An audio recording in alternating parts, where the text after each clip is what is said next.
சொல்லுங்க. என்ன பிரச்சனை சொல்லுங்க. வாங்க நீங்க போங்கம்மா. இல்ல அவங்க சொல்ற குற்றச்சாட்டுக்கு ஏற்ற மாதிரி தான் இங்க நடந்துட்டு இருக்குதான்னு கேக்குறேன். ஏன் நிக்க கூடாதுன்னு நிக்க கூடாது சார். எங்க சொல்ற விஷயம் சொல்லுங்க. அப்போ ஒரு பவர்ல முன்னாடி இருந்த ஒரு எக்ஸ்எம்எல்ஏ என்ன வேணா பண்ண முடியும், கொலை மிரட்டல் விடுறதும் இந்த மாதிரி வந்து ஒரு புது கட்சி வரக்கூடாதுன்னு நினைக்கிறதும் என்ன மாதிரியான ஒரு மனநிலை எங்களுக்கு புரியல.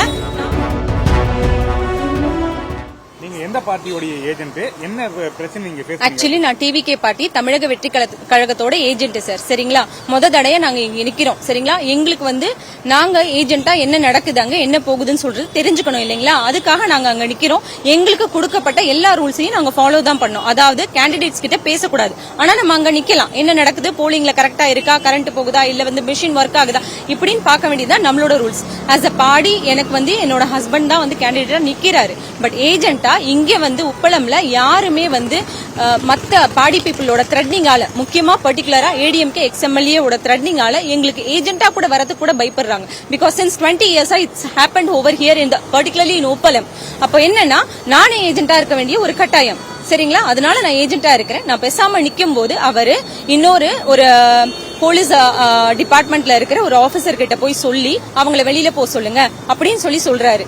சரி ஓகே, நான் ஓவர் தேர் நான் தனியா வந்து நின்னுட்டேன். ஆனா அதே எக்ஸ்எம்எல்ஏ உள்ள வந்ததுக்கு அப்புறம் அங்க பீப்புள் கிட்ட பேசி கேன் வாஷ் பண்றாரு, பகிரங்கமா கேன் வாஷ் பண்றாரு. அப்போ நான் கேள்வி கேட்கிறேன் அந்த டிபார்ட்மெண்ட் போலீஸ் கிட்ட, ஏங்க இப்போ என்ன சொன்னீங்கல்ல, நான் எதுவுமே பண்ணாம நிக்கும் போது நீங்க மக்கள் கிட்ட போய் நிக்க கூடாதுன்னு சொல்றீங்களே, அவர் என் கண்ணு முன்னாடியே கேன் வாஷ் பண்றாரு, இது உங்களுக்கு தெரியாதான்னு சொல்லி கேட்கிறேன். அவங்க எங்க கிட்ட தான் அது இல்லாம சார், நாங்க இந்த ஐடி கார்டு இல்லாம உள்ள போக முடியாது. சரிங்களா, ஆனா 10 பேர்கிட்ட அங்க ஐடி கார்டு இல்லாமலே 10 இல்ல 20 பேர்கிட்ட ரவுடிசம் பண்ணி மிரட்டுறாங்க, பீப்புள த்ரெட்னிங் பண்றாங்க. நீங்க வந்து ஒண்ணுதான் வந்து விசிலோட, எங்களுக்கு 3 கொடுத்திருக்காங்க விசிலுக்கு, ஆனா 1ஆம் நம்பர் தான் விசிலுன்னு சொல்லி மக்களை வச்சு த்ரெட்னிங் பண்றாங்க சார். அது மட்டும் இல்லாம ஒரு 10 பேர் 15 பேர் கிட்ட போலிங் கிட்ட ஏஜென்ட்டா எந்த ஒரு ஐடியுமே இல்லாம ஏடிஎம்கே சார்பா உள்ள இருக்காங்க. ஆனா நாங்க இப்பதான் புதுசா வர ஒரு கட்சி தமிழக வெற்றி கழகம்ன்றது, எங்களுக்கு ஏஜென்ட்டா கூட இருக்கிறவங்கள உள்ள இருக்க விட மாட்டேங்கிறாங்க.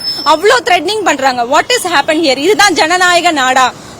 அப்போ ஒரு பவர்ல முன்னாடி இருந்த ஒரு எக்ஸ்எம்எல்ஏ என்ன வேணா பண்ண முடியும், கொலை மிரட்டல் விடுறதும் இந்த மாதிரி வந்து ஒரு புது கட்சி வரக்கூடாதுன்னு நினைக்கிறதும் என்ன மாதிரியான ஒரு மனநிலை எங்களுக்கு புரியல. நாங்க படிச்சதுனால இந்த மாதிரி ரவுடிசம் பண்ணி வரக்கூடாதுன்னு நினைக்கிறோம். நாங்க ப்ரொசீஜர் எப்படியோ அப்படிதான் போகணும்னு நினைக்கிறோம். அதை கூட தடுக்கிற இந்த ஜனநாயக நாட்டுல மக்கள் தான் இதை வந்து சரி பண்ணணும். இதுக்கான ஒரு நியாயமான தீர்வு வந்து மக்கள் கையில தான் இருக்கு. அவங்க தான் இது முடிவு பண்ணும். மக்கள் கண்ணு முன்னாடி தான் இது எல்லாமே நடக்குது. அவங்கள போய் த்ரெட்னிங் பண்றதும் அண்ட் ஃபர்ஸ்ட் டைம் ஓட்டர்ஸ போய் மிரட்டி நீங்க வந்து எங்களுக்கு தான் போடணும், ஒண்ணுல தான் நீங்க போடணும் அப்படின்னு சொல்லி அவங்க ஏடிஎம்கே பார்ட்டிஸ் வந்து மிரட்டுறாங்க. அது மட்டும் இல்லாம முதியோர்கள் என்ன பண்றாங்கன்னா, அவங்களுக்கு தெரியல, வயசானவங்களா இருக்கிறதுனால அவங்க கேக்குறாங்க, எப்பா நாங்க விசிலுக்கு போடணும், எப்படி போடணும் அப்படின்னு கொஞ்சம் சொல்லுங்க அப்படின்னு சொல்லும் போது 1ஆம் நம்பர் தான் விசிலு, நாங்களே கூட்டிட்டு போய் போட்டு விடுறோம்னு சொல்லி தப்பா எங்க கண்ணு முன்னாடியே அந்த பட்டனுக்கு அவங்க வந்து அலோ பண்றாங்க. இதெல்லாம் எப்படி நடக்குதுன்னு எனக்கு புரியல. சரிங்களா, அப்போ ஒரு உண்மையான ஜனநாயக நாட்டுல இதெல்லாம் நடக்கும்போது, இதெல்லாம் தட்டி கேட்கும் போது நம்மள கொலை மிரட்டலாவும் த்ரெட்னிங்காவும் நேரடியாவே விடுறாங்க. இது என்ன மாதிரியான ஒரு சமுதாயம் எனக்கு புரியல. இது மக்களுக்கு தெரியணும். என்னோட பேரு கலையரசி. தேங்க்யூ. சார் பல தடவை நாங்க கால் பண்ணி கம்ப்ளைண்ட் பண்ணிட்டோம் சார். கும்பல் கும்பலா 10 பேர் 15 பேரா பாய்ஸ் வந்து நிக்கிறாங்க.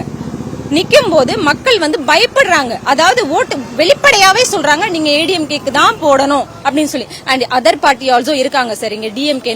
உண்மையாவே சொல்றேன், அவங்க கிட்ட இருந்து எங்களுக்கு எந்த பிரஷரும் வரல.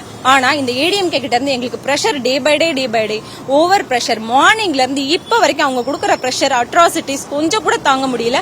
மக்கள் தயவு செய்து சிந்திச்சு ஓட்டு போடுங்க. சொல்லுங்க. என்ன பிரச்சனை சொல்லுங்க. போங்கம்மா. இல்ல அவங்க சொல்ற குற்றச்சாட்டுக்கு ஏற்ற மாதிரி தான் இங்க நடந்துட்டு இருக்குதான்னு கேக்குறேன். ஏன் நிக்க கூடாதுன்னு சொல்லுங்க. நிக்க கூடாது சார். எங்க சொல்ற விஷயம் சொல்லுங்க. எதுக்கு அப்ப பாஸ் கொடுத்துருக்கீங்க? பாஸ் சொல்ல காட்டுங்க. ரைட் நீ காட்டுங்க. காம்பவுண்ட் உள்ள வந்து பேட்டி எடுத்து சொல்லுங்க. இருக்கிறாங்க போலிங் பூத் உள்ள நான் போவே இல்லை. போலிங் பூத் உள்ள தான் நீங்க வந்து நீங்க வாங்க.